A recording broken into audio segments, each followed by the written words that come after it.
Alors bonjour tout le monde, aujourd'hui on va parler du dopage dans le sport.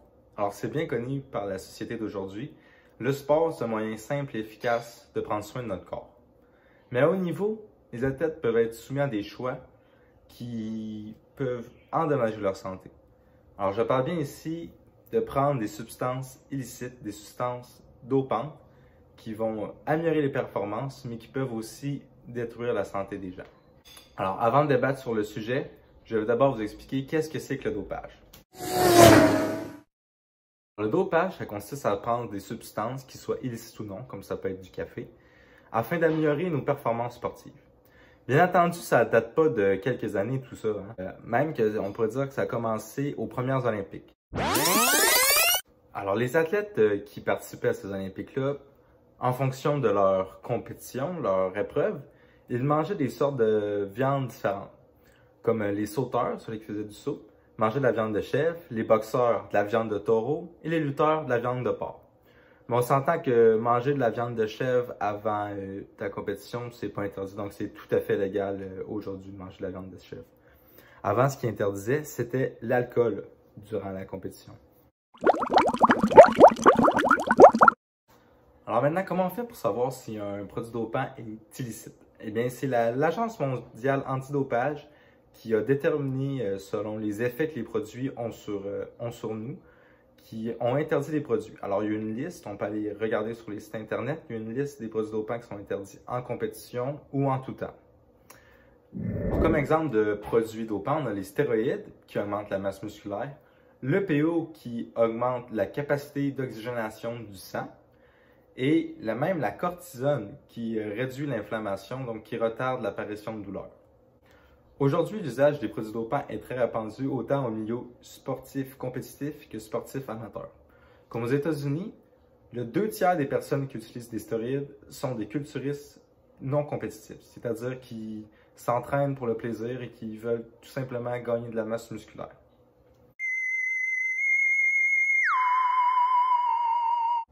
Par contre, prendre des produits dopants peut avoir des effets négatifs graves sur la santé des athlètes.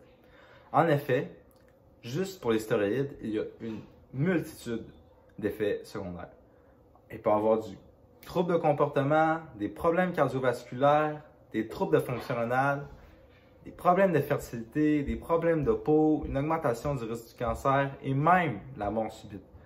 Alors c'est très risqué de se lancer dans les produits dopants. Et de là en vient la question. Devrait-on permettre l'utilisation des produits dopants dans le sport? Alors, selon moi, il ne faudrait pas interdire tous les produits dopants, mais il serait primordial d'augmenter les restrictions pour les produits qui sont déjà censurés par l'Agence mondiale antidopage. Bon, parce que moi, je ne veux pas qu'on interdise, parce que j'avoue que moi-même, étant un athlète de haut niveau, j'en fais des compétitions, des fois qui durent plus de 4 heures. Et oui, des fois, j'ai besoin, oui, de mon jet de caféine pour me donner un petit boost d'énergie et ça va aider. Et ça n'a pas de répercussions négatives contre la santé, donc je ne vois rien qui pourrait interdire ça. C'est comme la viande de chèvre que nos chers athlètes de l'ancien temps prenaient. Aujourd'hui, dans la société, c'est rendu de plus en plus dur de gagner des compétitions à haut niveau sans avoir besoin de prendre des produits dopants parce que maintenant, presque tout le monde en prend. Même les équipes de vélo, ils forcent des fois les coureurs à se doper, sinon ils se font renvoyer de l'équipe. Et je trouve que ça, c'est plate un peu parce que les personnes comme moi qui veulent pas vraiment faire ça, des fois sont forcées et tout. C'est là que je trouve qu'il faudrait que l'Agence mondiale antidopage mette une limite et qu'il arrête complètement ça, qu'il fasse plus de tests et des trucs comme ça pour qu'on reste à prendre des petits gels de caféine avant nos compétitions.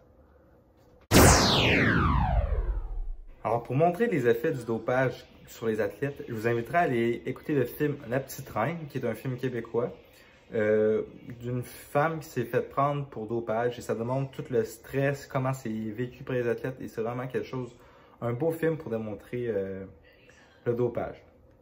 J'espère que je vous en ai appris plus sur le dopage et que je vais vous avoir inspiré à continuer à bouger plus. Merci et à la prochaine.